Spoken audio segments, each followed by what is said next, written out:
Hello. आज हम लोग क्वाड्रेटिक इक्वेशन के बहुत ज़्यादा जो इम्पोर्टेंट क्वेश्चंस हैं उनको हम लोग डिस्कस करेंगे। अराउंड 12 to 13 क्वेश्चंस हैं, इनको हम लोग आज डिस्कस करेंगे। ये प्रीवियस फिटजी से लेके पुराने जितने भी ओलंपियाड्स हैं उन सब के क्वेश्चंस आए हुए हैं, जिसको मैंने 10-12 जो मेन क्वेश्चंस थे इम्पोर्टेंट ये इसको मैंने निकाला है। ठीक है, ये आपको जनरली किसी बुक के अंदर नहीं दिखते हैं। अच्छे क्वेश्चंस हैं, इंपॉर्टेंट, तो इनको एटलीस्ट आप एक बार करिए। और अच्छे इंपॉर्टेंट क्वेश्चन है क्वाड्रेटिक इक्वेशन पे बेस्ड। ठीक है, इससे पहले मैंने प्रीवियस में आप लोग को पॉलिनोमियल के 2 पार्ट्स में क्वेश्चंस दिए थे जो बहुत इंपॉर्टेंट थे। तो चलिए पहले क्वेश्चन से स्टार्ट करते हैं। ठीक है, तो पहला क्वेश्चन यहाँ पे ये है कि आपको एक क्वाड्रेटिक इक्वेशन दी गई है x² माइनस 3x प्लस 5 और इसके दो रूट्स होंगे क्योंकि क्वाड्रेटिक है, अल्फ़ा और बीटा। अब यहाँ पे दिया गया है हमें एक नई पॉलिनोमियल की इक्वेशन बताइए जिसके रूट्स p एंड q हैं। ठीक है, तो अब हमको क्या दिया गया है, हमको एक क्वाड्रेटिक इक्वेशन दिया गया है जिसका एक अल्फ़ा और बीटा रूट्स है। तो अल्फ़ा बीटा अगर इसके रूट्स या जीरोज़ हैं तो इसको क्या करेगा, सेटिस्फाई भी करेगा। तो हमने x की जगह क्या रख दिया, अल्फ़ा रख दिया। और दूसरी बार क्या करा, बीटा भी इसको सेटिस्फाई करेगा, तो x की जगह बीटा रख दिया। ठीक है, और इसको रीअरेंज कर दिया, यानी कि x² माइनस 3 अल्फ़ा की वैल्यू कितनी आ गई है, -5, और बीटा² माइनस 3 बीटा की वैल्यू आ गई है -5।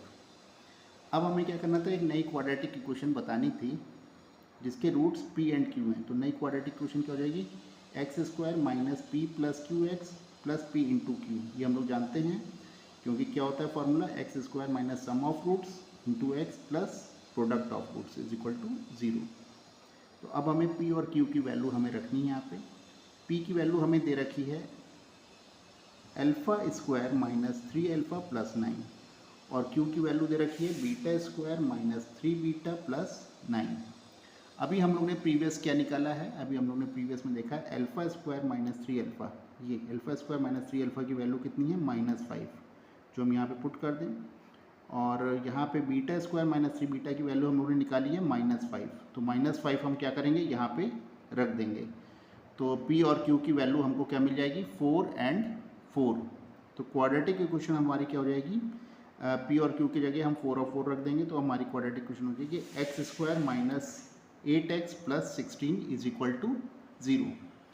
अब ये तो हम लोग ने एक जनरल क्वेश्चन देख लिया। अब इसके बाद अगर हम देखते हैं बिल्कुल सेम ऐसी एक क्वेश्चन जो और आया हुआ है, इसको ज़रा डिस्कस करें। यहाँ पे भी ऑलमोस्ट ये क्वेश्चन बिल्कुल वैसी ही है। एक क्वाड्रेटिक इक्वेशन दी गई है जिसके दो रूट्स हैं अल्फ़ा और बीटा, और हमें एक नई क्वाड्रेटिक इक्वेशन बतानी है जिसके रूट्स p एंड q हैं। अब यहाँ पे थोड़ा सा ध्यान देखेंगे तो प्रीवियस में आप देखेंगे यहाँ पे x² अल्फ़ा² से स्टार्ट होते हैं, अल्फ़ा क्यूब से स्टार्ट हो रहा है, और यहाँ पे भी बीटा क्यूब से स्टार्ट हो रहा है। थोड़ा सा ये चेंज हो गया है। ठीक है, तो बिल्कुल सेम वही पैटर्न है। अगर ये हमारी क्वाड्रेटिक इक्वेशन इसके दो रूट्स हैं अल्फ़ा बीटा, तो उसको वो क्या करेंगे, सेटिस्फाई भी करेंगे। तो हमने x की जगह अल्फ़ा रख दिया और इधर x की जगह हमने बीटा रख दिया। ठीक है, और रीअरेंज करके लिख दिया α² is equal to 2 alpha minus 3, और यहाँ पे β² की वैल्यू हो गई है 2 बीटा माइनस 3। अब हमने दोनों तरफ LHS और RHS दोनों की तरफ हमने क्या कर दिया, अल्फ़ा का मल्टीप्लाई कर दिया, और यहाँ पे हमने बीटा का दोनों तरफ मल्टीप्लाई कर दिया। तो अल्फ़ा क्यूब की वैल्यू आ गई 2α² माइनस 3 अल्फ़ा, और बीटा क्यूब की वैल्यू आ गई 2 β² माइनस 3 बीटा। ठीक है, अब हम लोग क्या जानते हैं, हमारा p और q क्या है, p हमारा α³ माइनस 3 अल्फ़ा² प्लस 5 अल्फ़ा माइनस 2। तो अल्फ़ा क्यूब को हम अल्फ़ा² के टर्म में लिख सकते हैं, 2α² माइनस 3 अल्फ़ा लिख दिया, और यहाँ पे जो बीटा क्यूब था उसको भी हमने स्क्वायर के टर्म में नोट कर लिया। ठीक है, पूरा सॉल्व कर दिया, मतलब इसको सिंप्लीफाई कर दिया। सिंप्लीफाई करके हमें क्या मिल गया, p is equal to minus α² plus 2 alpha minus 2। ठीक है, यही यहाँ पे भी हमें मिल गया β² minus 2 beta plus 5। Point clear है। अब अगर हम लोग देखें यहाँ पे, अगर हमने इसको दोनों तरफ +1 और -1 कर दिया तो हम यहाँ पे एक चीज़ देख सकते हैं कि जो शुरुआत में दिया गया है α² minus 2 alpha plus 3 is equal to 0, ये वैल्यू हमको दी गई है। ठीक है, तो α² minus 2 alpha plus 3 is equal to हम यहाँ कर सकते हैं 0 पुट कर सकते हैं। ठीक है, ये वैल्यू हमको यहाँ पे दी गई है। और उसी तरह हम यहाँ पे अगर हम लोग देखेंगे तो Q की वैल्यू यहाँ पे beta square minus 2 beta plus 3 is equal to 0 हमें दिया गया है। ठीक है, ये हमने 0 पुट कर दिया। यहाँ पे ऊपर हम लोग देखेंगे दिस इज इक्वल टू 0। ठीक है, तो ये वैल्यू हमने क्या करी, यहाँ पुट कर दिया। ठीक है, P की वैल्यू हमें क्या मिल गई, P की वैल्यू अब हमें मिल गई है +1 और Q की वैल्यू मिल गई है 2। ठीक है, तो अब हम लोग अपनी इक्वेशन क्या रख सकते हैं, अब हमको इक्वेशन क्या था, x square minus p plus q x plus p into q is equal to 0। यही हमारा फॉर्मूला था, x square minus sum of roots into x plus product of roots is equal to 0। तो सम of roots हमारा क्या हो जाएगा, सम of roots हमारा हो गया p प्लस क्यू हमारा हो गया 1 + 2 is 3 and product of roots 1 × 2 is 2। तो p प्लस क्यू की जगह हमने 3 पुट कर दिया, p × q की जगह हमने 2 पुट कर दिया। तो हमारी नई इक्वेशन आ गई x square minus 3x plus 2 is equal to 0। Point clear है? ठीक है, चलिए क्वेश्चन नंबर 3 पे आते हैं। ठीक है, क्वेश्चन नंबर 3 में है, यहाँ एक जीरो हमें दिया गया है, zeros of a quadratic polynomial एक दी गई है 3ax² plus 2bx plus c। ठीक है, और जो इसके जीरोस हैं वो किस रेशो में, 2:3 के रेशो में। तो अब हमें बताना है कौन सा स्टेटमेंट इसके अंदर सही होगा। तो यहाँ पे इसके दो रूट्स हैं अल्फ़ा और बीटा और उसके रेशो क्या है 2:3। तो हम लोग क्या जानते हैं कि हम लोग फार्मूला जानते हैं सम ऑफ ज़ीरोस का फार्मूला क्या होता है, ये हम लोग फार्मूला जानते हैं, सम ऑफ ज़ीरो होता है -b/a। ठीक है, प्रोडक्ट ऑफ ज़ीरोस क्या होता है अल्फ़ा इंटू बीटा c/a। तो ये हम लोग को पता है, दिस इज फार्मूला। ठीक है, अब अल्फ़ा प्लस बीटा की वैल्यू अगर हम लोग निकालें अपने क्वाड्रेटिक क्वेश्चन से, इस फॉर्मूले से क्या आ जाएगी -2b/3a और प्रोडक्ट ऑफ रूट्स यानी कि अल्फ़ा इंटू बीटा, ठीक है, ये आ जाएगी c/3a इस फॉर्मूले से। ठीक है, इसी को कंपेयर करके निकाल लिया। अब हमें क्या चीज़ गिवन है, क्या चीज़ हमें गिवन है, अल्फ़ा और बीटा का जो रेशियो है वो 2:3 है। तो अल्फ़ा इज इक्वल टू कितना हो जाएगा 2/3 बीटा। ठीक है, तो यहाँ पे हमने क्या करा, अब अल्फ़ा की जो वैल्यू है इसको हमने यहाँ इक्वेशन नंबर 1 में पुट कर दिया। अल्फ़ा प्लस बीटा में क्या था -2b/3 है, तो अल्फ़ा की जगह हम क्या रख देंगे 2/3 बीटा, यहाँ पे हमने पुट कर दिया। तो अब इसको हमने सिंप्लीफाई करा, LCM ले लिया, तो 5β/3 इज इक्वल टू -2b/3 है। तो बीटा की वैल्यू आ रही है -2b/5 है। सेम एज इट इज़ हम क्या जानते थे, अल्फ़ा इंटू बीटा जो है वो हमारा c/3a था। तो फिर अल्फ़ा की वैल्यू हमने बीटा के टर्म में लग ली 2/3 बीटा, जो यहाँ पे निकाला था हम लोगों ने। तो अब हमने क्या करा, बीटा की वैल्यू पुट कर दी, यहाँ से उठा के बीटा की वैल्यू रख दी गई है। ठीक है, और इसको सिंप्लीफाई कर दिया, 3 से 3 कट गया और इसको सिंप्लीफाई कर दिया।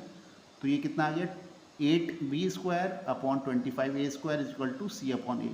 फिर हमने a से a को भी कैंसिल कर दिया, तो हमारा कितना आ गया 8b² is equal to 25ac। तो option D is correct. Point clear है?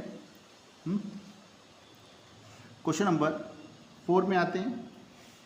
If 1 zero of a quadratic polynomial, ठीक है, एंड एक पॉलिनोमियल दी गई है x² - bx + 6 और दूसरी पॉलिनोमियल दी गई है x² - 6x + 6, यानी कि दो क्वाड्रेटिक इक्वेशन दी गई हैं जिनमें एक जीरो जो है वो क्या है कॉमन है।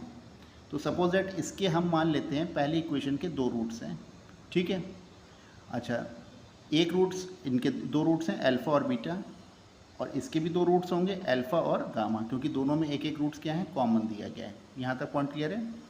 अब क्या दिया गया, the ratio of the remaining zeros. अब रिमेनिंग जीरोस कौन से हैं, यहाँ से बीटा था और यहाँ से गामा था, उनका जो रेशियो है वो 3:4 है।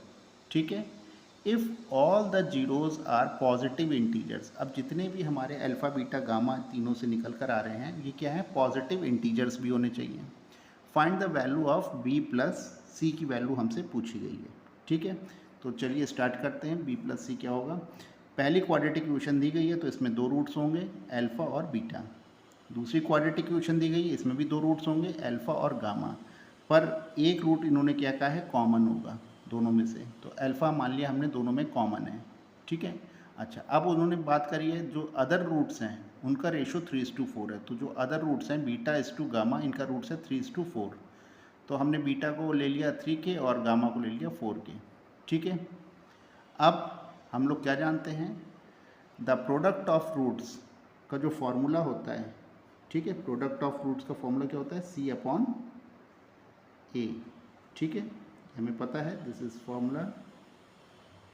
तो अल्फा इंटू बीटा हमारा क्या हो जाएगा, अल्फा इंटू बीटा इज 6 हो जाएगा। ठीक है, बीटा की वैल्यू हमने पुट कर दी 3 के, तो अल्फा के इज इक्वल टू 2 मिल गया।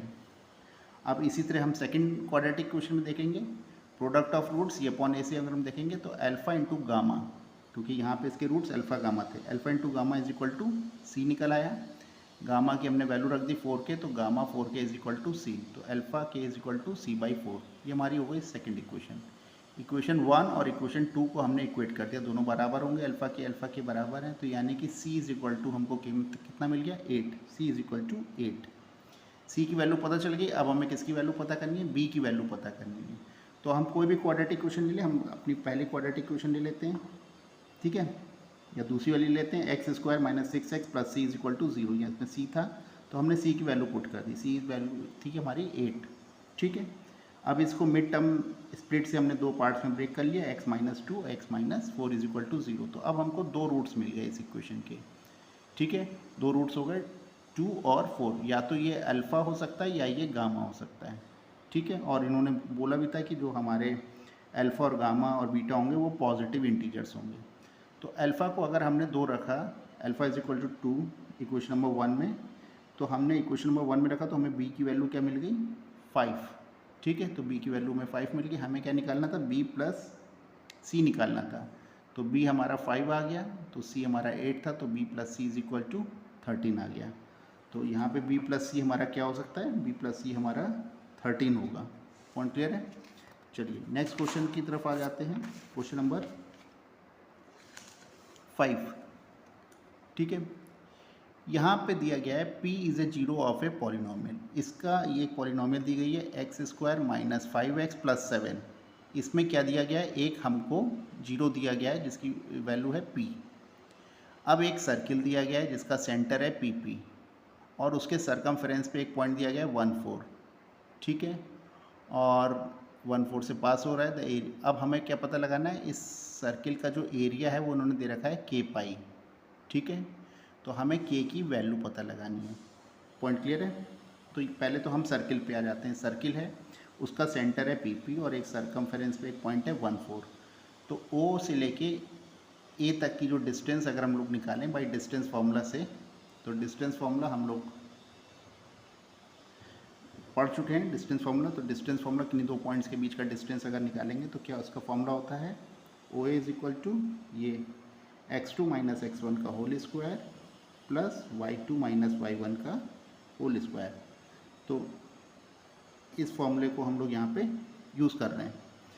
तो x2 हम मान लेते हैं p है और x1 हमारा 1 है, तो p - 1 का होल स्क्वायर, p - 4 का whole square is equal to, ये हमारा क्या है, रेडियस हो जाएगी, इक्वल ओ इज रेडियस।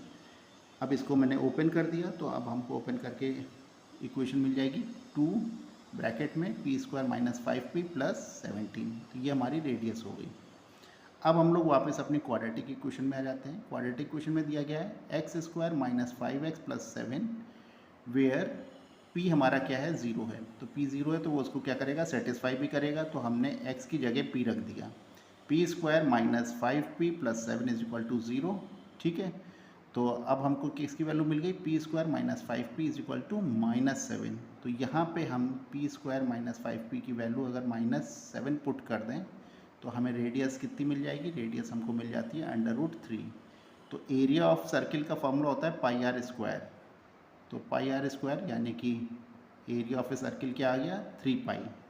पर इन्होंने कितना दिया गया है, इन्होंने दिया है area of circle is k पाई। ठीक है, तो इन दोनों को हमने कंपेयर कर लिया, तो हमको k की वैल्यू क्या मिल गई, k इज इक्वल टू 3 मिल गया। पॉइंट क्लियर है, यही हमें पता करना था। तो क्वेश्चन नंबर 5 हो गया। अब क्वेश्चन नंबर 6 की तरफ आते हैं। क्वेश्चन नंबर 6 में देखते हैं क्या दे रखा है। हाँ, ये क्वेश्चन काफ़ी अच्छा है। If every pair from among the equation, यहाँ पे आपको 3 क्वाड्रेटिक इक्वेशन दी गई हैं, 1 2 3 क्वाड्रेटिक इक्वेशन दी गई हैं, हैव ए कॉमन रूट। ठीक है, अब यहाँ पे स्टूडेंट क्या सोचता है, कॉमन रूट, इसके भी 2 रूट्स होंगे अल्फ़ा बीटा, इसके 2 रूट्स होंगे अल्फ़ा गामा, और इसके 2 रूट्स होंगे अल्फ़ा डेल्टा। तो अगर हम ऐसे अगर 2 रूट्स मानेंगे और तीनों में अल्फ़ा अल्फ़ा अल्फ़ा कॉमन मान लेंगे तो ये गलत हो जाएगा। ठीक है, तो ये कह रहा है कि अगर 3 कॉमन रूट्स हैं और इनके तीनों रूट्स का प्रोडक्ट हमें बताना है कि क्या होगा अल्फ़ा बीटा गामा का। तो यहाँ पे फिर से हम इस लाइन को ध्यान से पढ़ते हैं, एवरी पेयर। ठीक है, ये मोस्ट इम्पॉर्टेंट पॉइंट है, एवरी पेयर, यानी कि किसी भी 2 इक्वेशन को हम लोग उठा लें तो उसमें एक रूट क्या होगा, कॉमन होगा। ठीक है, कोई भी हम 2 इक्वेशन उठा लें उसमें से एक रूट उन दोनों का क्या होगा, कॉमन होगा। Every pair has a common root, ना कि तीनों इक्वेशन से एक रूट कॉमन होगा। पॉइंट क्लियर है? तो ये एक इक्वेशन मान लेते हैं, पहली इक्वेशन है, यहाँ प्रोडक्ट ऑफ रूट्स मान लेते हैं अल्फ़ा इंटू बीटा है। ठीक है, यहाँ पे 2 रूट्स हैं अल्फ़ा बीटा।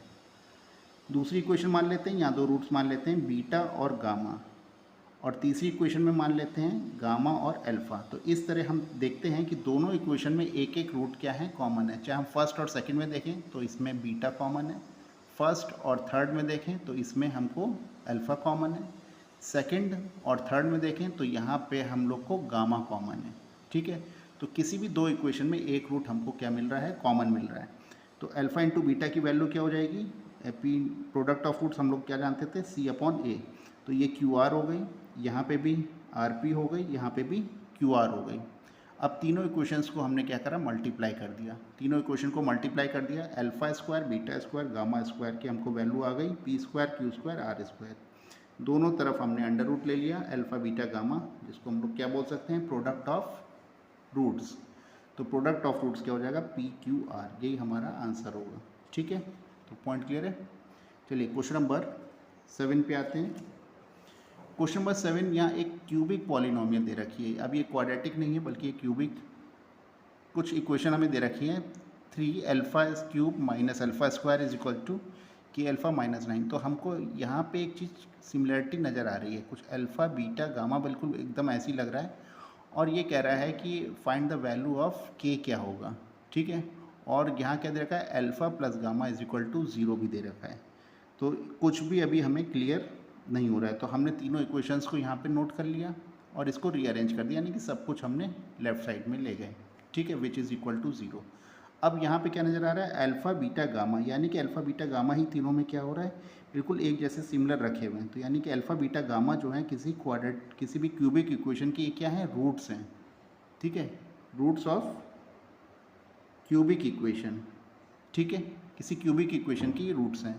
तो यहाँ पे हमने अल्फ़ा बीटा गामा की जगह डेफिनेटली यहाँ पे x रख के देखा, तो हमको वो क्यूबिक इक्वेशन मिल गई, 3x cube minus x square minus k x plus 9 is equal to 0। अब ये हमारी ओरिजिनल क्यूबिक इक्वेशन हो गई, जिसके 3 रूट्स होंगे अल्फ़ा बीटा और गामा। तो यहाँ पे उल्टा दिया गया था, यहाँ पे आपको रूट्स रख के इक्वेशन में दिया गया था, यहाँ पे आपने क्यूबिक इक्वेशन फाइंड कर ली। ठीक है, अब क्यूबिक इक्वेशन जैसी आपको फाइंड हो गई तो हम क्या जानते हैं, एक फार्मूला जानते हैं क्यूबिक इक्वेशन का, क्वाड्रेटिक नहीं, यहाँ पे क्यूबिक इक्वेशन का फार्मूला होता है sum of roots alpha beta gamma का जो सम होता है माइनस बी अपॉन ए।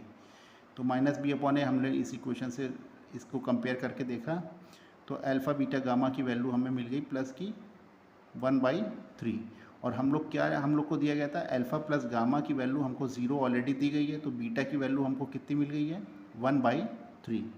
अब दूसरा फार्मूला होता है क्यूबिक फार्मूला में sum of product of 2 roots alpha beta plus beta gamma plus gamma alpha is equal to c upon ए।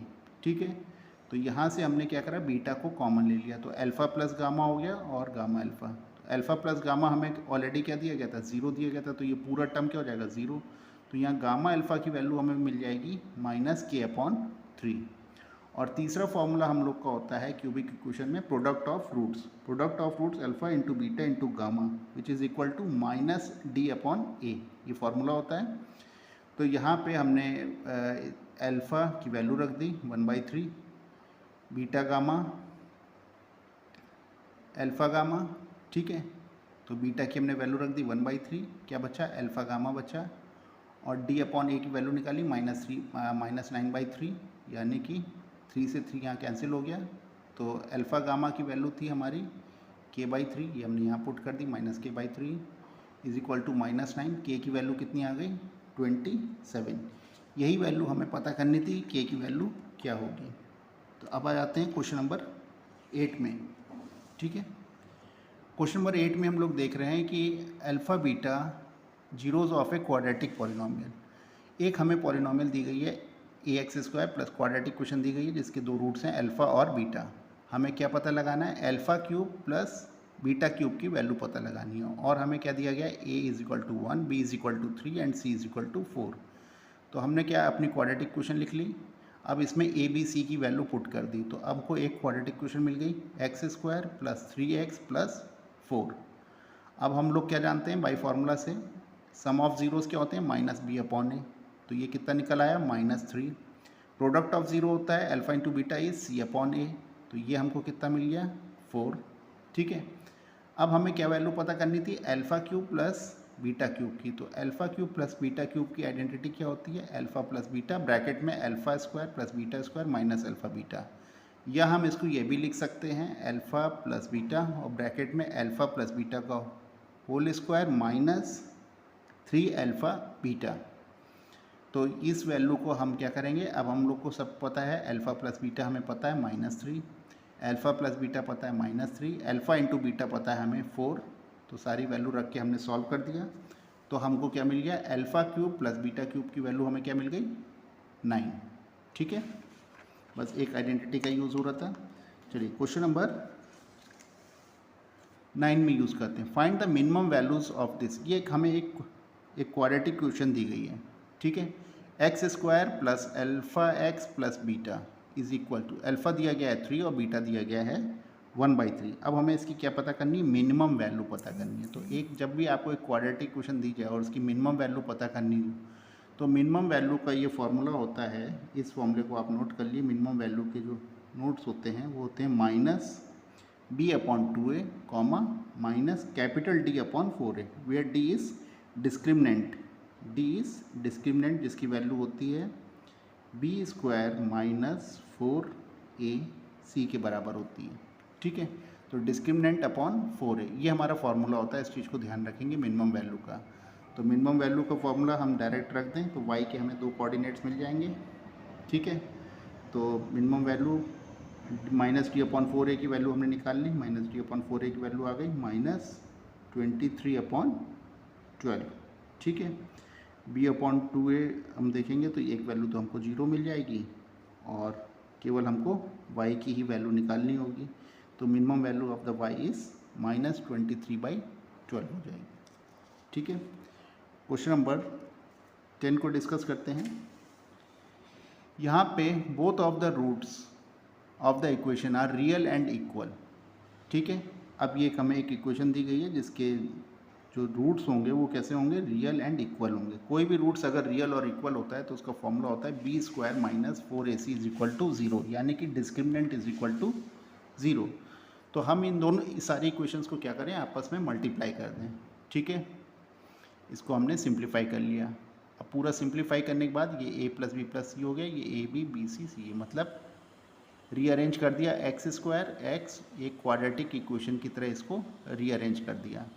तो यहाँ पे हमें अब इसको हमने कंपेयर कर लिया एक अपनी क्वाड्रेटिक क्वेश्चन से ax² plus bx plus c is equal to 0 से। ठीक है, तो हमको a b c की वैल्यू पता चल गई है। तो a हो जाएगा हमारा 3, b हो जाएगा हमारा -2 ब्रैकेट के अंदर a प्लस बी प्लस सी, और ये जो कैपिटल C हो जाएगा हमारा ab प्लस bc प्लस ये हो जाएगा। ठीक है, तो अब इस फॉर्मूले में हम वैल्यू रख के देख लें क्योंकि रूट्स हमारे रियल एंड इक्वल हैं। तो यानी कि b² minus 4ac is equal to 0। तो ये वैल्यू हम लोग ने यहाँ पे पुट कर दिया सिंपल। ठीक है, सारी वैल्यू पुट कर दिया और फिर से इसको a प्लस बी प्लस सी का होल स्क्वायर की आइडेंटिटी लगा के ओपन कर दिया। ओपन करने के बाद इसको हमने क्या करा, सिंपली सॉल्व कर लिया, सिंप्लीफाई कर दिया। सिंप्लीफाई करने के बाद हमें क्या मिल गया, ये 3 टर्म में डिवाइड इसको अलग अलग कर दिया इज इक्वल टू 0। अगर क्या हम जानते हैं, अगर किसी भी इक्वेशन का 3 अलग अलग पार्ट्स हो जाए उनका सम 0, तो यानी कि हर एक टर्म 0 होगा तभी ये 0 हो सकता है, क्योंकि यहाँ पे a b c रियल है तो यहाँ आपका ये तो नेगेटिव तो कोई हो नहीं सकता। हर एक टर्म इंडिविजुअली क्या होना चाहिए, जीरो होना चाहिए, तभी इन तीनों का सम जीरो हो सकता है। इसका मतलब a minus b is equal to zero, b minus c is equal to zero और c minus a is equal to zero होना चाहिए, यानी कि a is equal to b के बराबर होगा, b is equal to c के और c is equal to a के। तो हम तीनों को अगर देखेंगे तो a is equal to b is equal to c की अगर कंडीशन है तभी ये पॉसिबल है। तो कौन सा हमारा इधर हम देखें ऑप्शन सही है, ऑप्शन बी इज़ करेक्ट। ठीक है, तो चलिए क्वेश्चन नंबर 11 को डिस्कस करते हैं।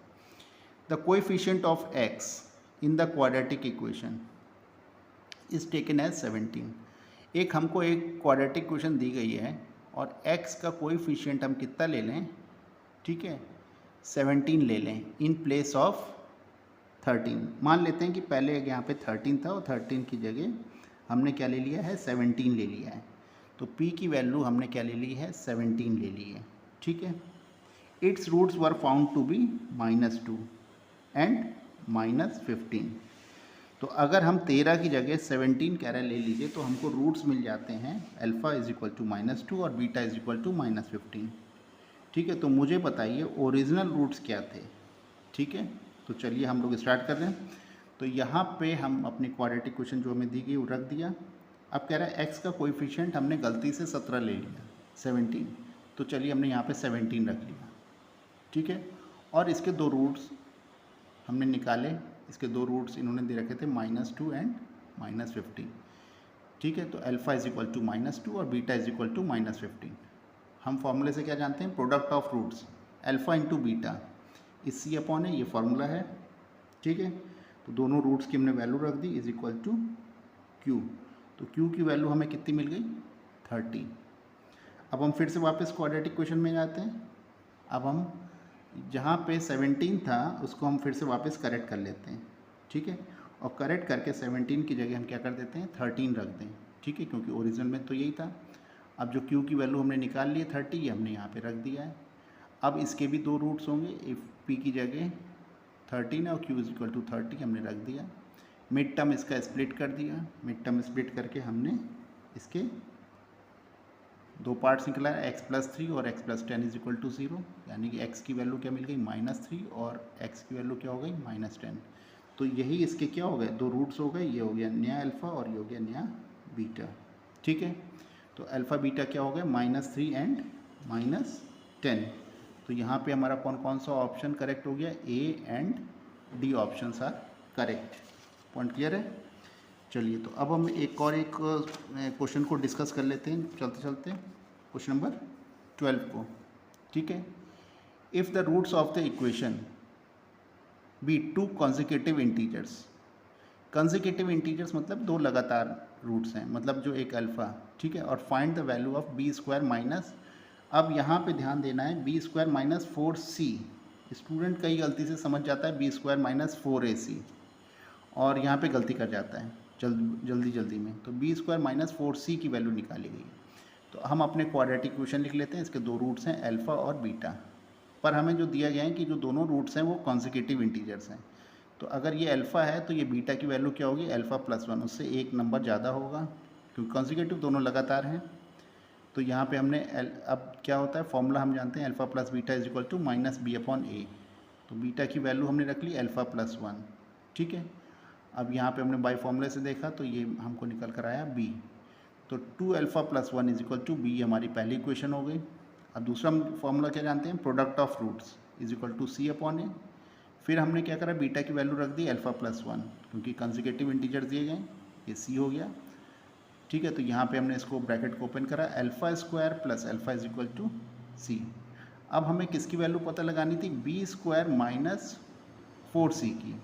ठीक है, तो b की वैल्यू हमारी क्या थी 2α+1, तो b की वैल्यू 2α+1 का होल स्क्वायर कर दिया -4, और c की वैल्यू हमने क्या निकाल रखी है α² प्लस अल्फ़ा, तो α² प्लस अल्फ़ा हमने रख दिया। तो इस इक्वेशन को जब हमने सॉल्व कर लिया तो हमको लास्ट में क्या मिल गया, पूरा सिंप्लीफाई करके 1। तो b² माइनस 4c की वैल्यू हमें क्या मिल गई है 1। ठीक है, तो कौन इधर हम देखेंगे और हमारा ऑप्शन डी इज़ करेक्ट, 1 हो जाएगी b² माइनस 4c की। Thank you.